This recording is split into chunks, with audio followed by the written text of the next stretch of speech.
নমস্কার, good evening. আমি Ilmas Syed and you are watching the big story. 2026 সাল, আজ এই দিনে দাঁড়িয়ে আমরা ইতিহাসের এমন এক মোড়ে এসে পৌঁছেছি যেখান থেকে ফেরার কোনো রাস্তা নেই। বিশ্বাস করুন, পৃথিবী কি তৃতীয় বিশ্বযুদ্ধের দোরগোড়ায়, নাকি আমরা অলরেডি তার ভেতরে ঢুকে পড়েছি? আজ দ্য বিগ স্টোরিতে আমরা এমন কিছু তথ্য ফাঁস করব যা আপনার রাতের ঘুম উড়িয়ে দেবে কিনা জানি না, কিন্তু আপনাকে ভয় নিশ্চয়ই ধরাবে। আপনার রান্নাঘরের এলপিজি সিলিন্ডারের দাম আগামী সপ্তাহে কোথায় গিয়ে দাঁড়াবে সেটা কি আপনি জানেন? আপনার পকেটের ওপর এই মুহূর্তে যে টান পড়েছে তার রিমোট কন্ট্রোল কিন্তু দিল্লিতে নেই, সেটা রয়েছে তেহরানের একটি মাটির তলার গোপন বাংকারে।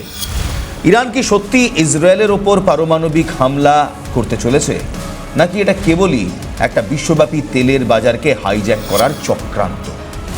বন্ধুরা, 2024 থেকে 2026 এই 3 বছর পৃথিবীকে এক রক্তক্ষয়ী নরকুণ্ড কারা বানালো বলুন তো? পরিসংখ্যান কি বলছে জানেন? 2024 সাল থেকে বিশ্বে 61টি সক্রিয় রাষ্ট্রভিত্তিক সংঘাত রেকর্ড করা হয়েছে, যা 1946 সালের পর অর্থাৎ সেকেন্ড ওয়ার্ল্ড ওয়ারের পর সর্বোচ্চ। আমরা আজ এমন এক সময় বাস করছি যেখানে 92টি দেশ নিজেদের সীমান্তের বাইরে কোনো না কোনো জায়গায় যুদ্ধে জড়িয়ে আছে। 11 কোটি মানুষ আজ ঘর ছাড়া। এটা কোনো সাধারণ পরিসংখ্যান নয়, এটা মানবিক বিপর্যয়ের একেবারে কালা চিঠ্ঠা, যে চিঠ্ঠাটা আমি আপনি দেখতে পাচ্ছি। আমেরিকা আর ইরানের এই কাট অ্যান্ড মাউস কিংবা ক্যাট অ্যান্ড মাউস গেমের মাঝখানে হঠাৎ করে কুর্দিদের নাম কেন উঠে আসছে বলুন তো, কিংবা কুর্দিস্তানের নাম কেন উঠে আসছে? সিআইএর গোপন প্রজেক্ট ডিসম্যান্টল আসলে কি? আজ রাতে আমরা ম্যাপ ধরে ধরে দেখাবো কিভাবে মধ্যপ্রাচ্যের ভূগোল চিরতরে বদলে যেতে চলেছে, এবং এই পুরোটাই হচ্ছে একটা নিউ ওয়ার্ল্ড অর্ডার স্ট্যাবলিশ করার জন্য। ইন্টেলিজেন্স রিপোর্ট বলছে জানুয়ারি 2024 থেকে 2026-এর শুরু পর্যন্ত বিশ্বজুড়ে প্রায় 4.5 থেকে 5 লক্ষ মানুষ সরাসরি যুদ্ধে মারা গেছেন। রাশিয়া ইউক্রেন যুদ্ধে আজও সবচেয়ে প্রাণঘাতী হিসেব, সেখানে 2024 সালে প্রায় 1.5 লক্ষ মানুষ প্রাণ হারিয়েছেন, এবং টোটাল পরিসংখ্যান 11 লক্ষ মানুষ। 1 মিলিয়ন ডেড 2 বছরে শুধু যুদ্ধে। তাদের কোনো দোষ ছিল না, তাদের কোনো ত্রুটি ছিল না, তারা কোনো রকমের ক্রিমিনাল অ্যাক্টিভিটিস করতো না, তারা নিজেরা কোনো রকম ভুল কাজে জড়ায়নি, ভুল সময়ে ভুল জায়গায় ছিল না। তাদের দোষ, তারা সেই সময় সেই দেশে বাস করছিল কিংবা সেই দেশের নাগরিক ছিল যে দেশ যুদ্ধে জড়িয়েছিল। এটা আপনার সঙ্গেও হতে পারে, আমার সঙ্গেও হতে পারে, এটা যে কোনো লোকের সঙ্গে হতে পারে। ওই 175টি বাচ্চা মেয়ে ছাত্রীরা, তাদের কোন দোষ ছিল যারা ইরানে রোজকার মতো সকালবেলা নিজেদের স্কুলে গিয়েছিল পড়াশোনা করতে একটা উজ্জ্বল ভবিষ্যতের জন্য? তাদের কি দোষ ছিল? তারা গিয়ে ডোনাল্ড ট্রাম্পের কোনো সমস্যা করেছিল? তারা গিয়ে আমেরিকাতে বোম ফেলেছিল? না। নিষ্পাপ 175টি শিশু পড়াশোনা করতে স্কুলে গিয়েছিল। হঠাৎ একটা মিসাইল অ্যাটাক, এক নিমেষে 175টি শিশু শেষ।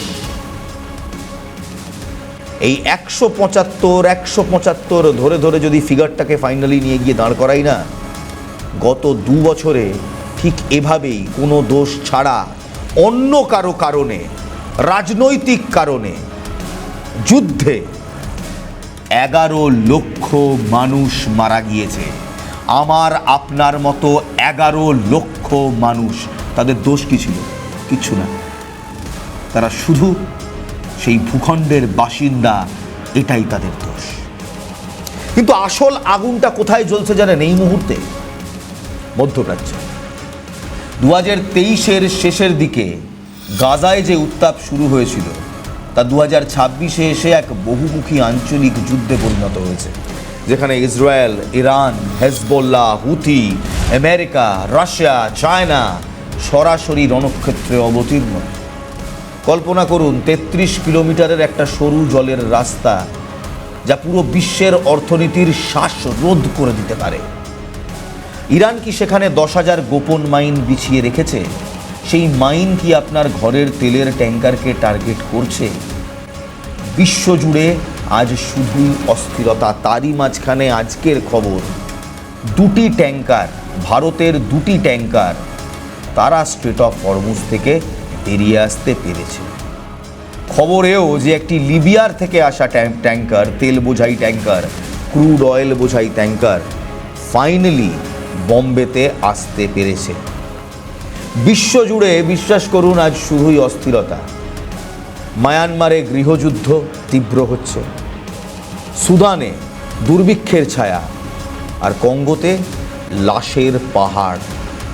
কিন্তু ভারতের জন্য সবচেয়ে ভয়ের বিষয় কি জানুন? আমাদের প্রতিবেশী দেশগুলোর পরিস্থিতি। 2025 এবং 2026-এ ভারত ও পাকিস্তানের মধ্যে কয়েক দশকের মধ্যে সবচেয়ে খারাপ সামরিক উত্তেজনা দেখা দিয়েছে। শুধু তাই নয়, আফগানিস্তানের তালিবান আর পাকিস্তানের মধ্যেও লড়াই এখন তুঙ্গে। ওই যে একটা কথা আছে না, আগর পড়োসি সহি নেই হ্যাঁ তো আপকা ঘর ভি সহি নেই রহেগা। যদি আপনার আশপাশের লোকজন, আপনার পাড়াপড়শি ঠিক না থাকে, আপনি কখনো ঠিক থাকতে পারবেন না। এই মুহূর্তে পাকিস্তানে যা হচ্ছে, বাংলাদেশে যা হচ্ছে, শ্রীলঙ্কায় যা হচ্ছে, নেপালে যা হচ্ছে, আপনার কি মনে হয় ভারতে তার আঁচ এসে পড়ে না কিংবা পড়ছে না? আসলে শুধু এই জায়গাগুলো নয়, লড়াইটা যেখানে পৃথিবীকে স্তব্ধ করে দিতে পারে সেটা ইরান বনাম ইসরায়েল।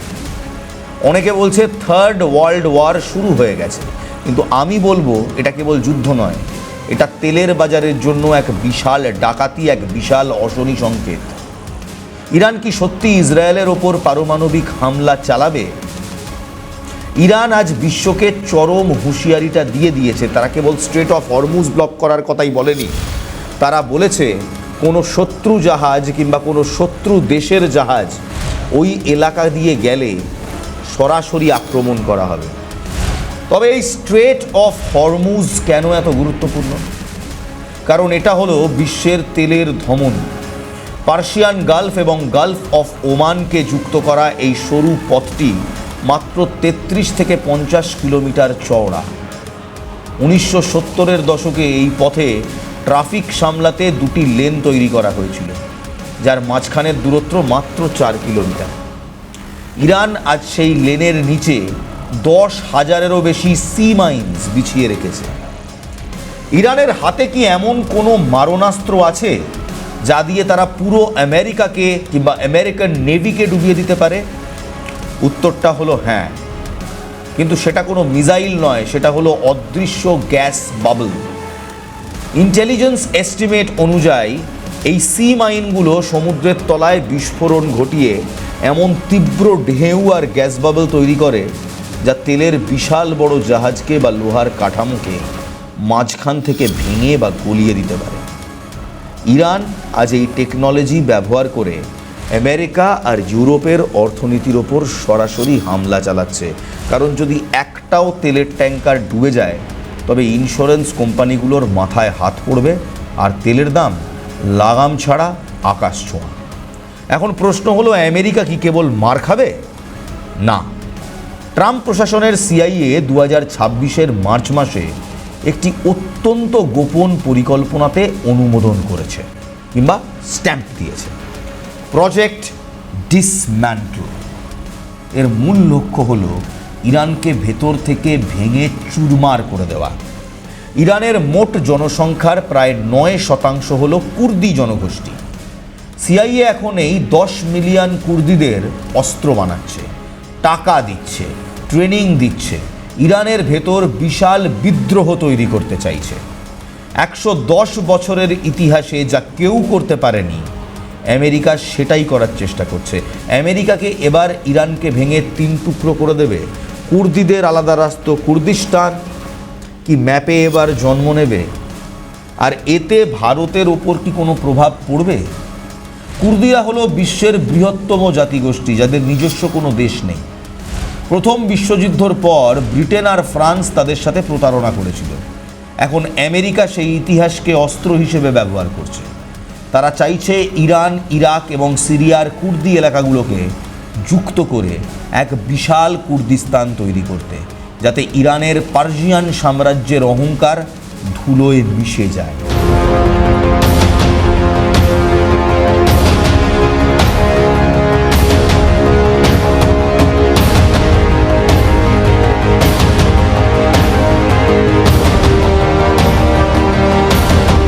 এরই মধ্যে তুরস্কর প্রেসিডেন্ট এরদগান নিজের এক আলাদা খেলা খেলছেন।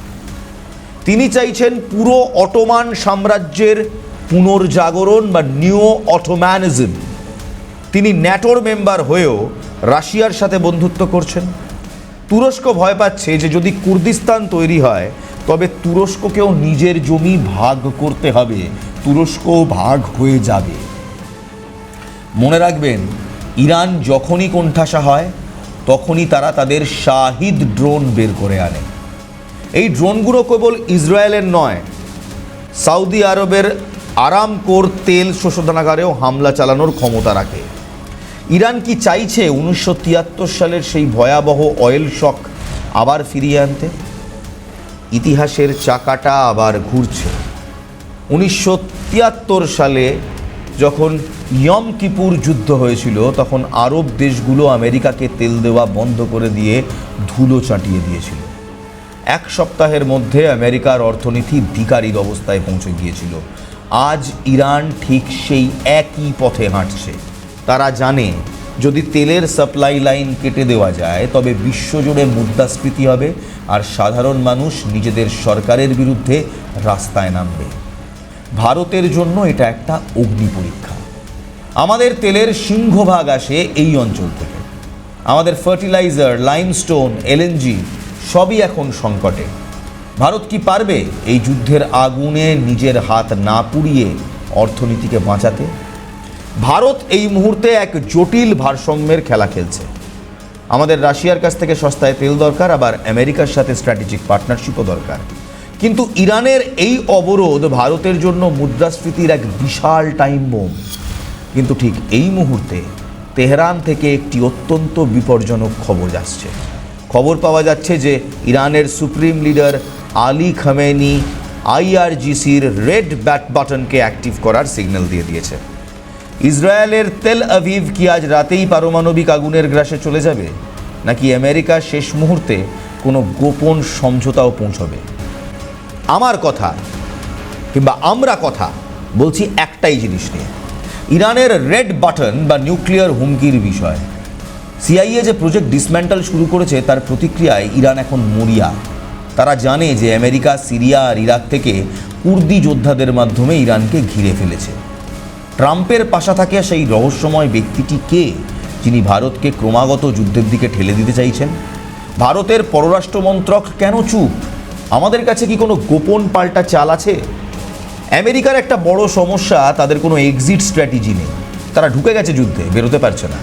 2001-এ আফগানিস্তানে ঢুকেছিল তালিবানকে সরাবে বলে। 20 বছর পর সেই তালিবানের হাতেই ক্ষমতা।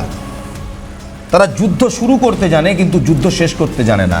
ভিয়েতনাম দেখে নিন, একই অবস্থা। এবার এখানেই আমাদের প্রশ্ন, আমেরিকা কি এবার এই যুদ্ধ শেষ করতে পারবে? একেবারে শেষ পর্যায়ে একটাই প্রশ্ন, ইরান কি সত্যি নিউক করবে, নাকি তেলের সংকটে পুরো পৃথিবী থমকে যাবে? 2026 কি আধুনিক সভ্যতার শেষ বছর? 2026 সালের এই সংকট আমাদের চোখে আঙুল দিয়ে দেখিয়ে দিচ্ছে যে পৃথিবী এখন মাল্টিপোলার বা বহুমুখী। আমেরিকা এখন আর একমাত্র দাদাগিরি করার অবস্থায় নেই। ইরান, তুরস্ক, রাশিয়া, ভারত সবাই এখন বড় খেলোয়াড়। কিন্তু এই খেলায় যারা প্রাণ হারাচ্ছে তারা হলো আমার আপনার মতো সাধারণ মানুষ। 11 লক্ষ মানুষের মৃত্যু কেবল একটা সংখ্যা নয়, এটা সভ্যতার হার।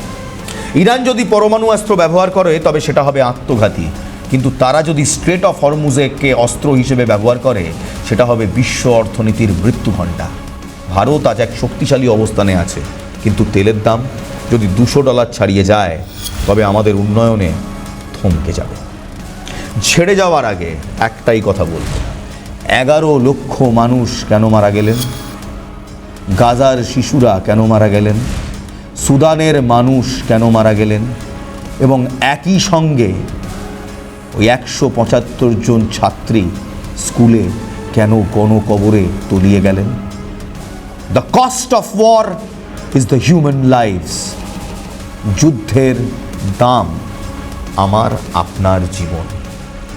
ড্রয়িং রুমে বসে যখন যুদ্ধ দেখতে ভালো লাগবে না, বারুদ, মধ্যপ্রাচ্যে যে বারুদ জ্বলছে তার উত্তাপ যখন আপনি বুঝতে পারেন না, রিল এবং ভয় দেখানোর মেসেজ দেখতে পান, তখন একবার চোখটা বন্ধ করে ওই 11 লক্ষ মানুষের কথা ভাববেন যারা গত 2 বছরে কোনো কারণ ছাড়া, আমার আপনার মতো সাধারণ মানুষ কোনো কারণ ছাড়া খুন হয়েছে, রাষ্ট্রের হাতে খুন হয়েছে।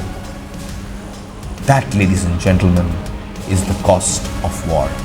That's it from me tonight, ladies and gentlemen, as I sign off. ভালো থাকবেন, ভালো রাখবেন, মানব জীবনের মূল্য বুঝুন। জয় হিন্দ।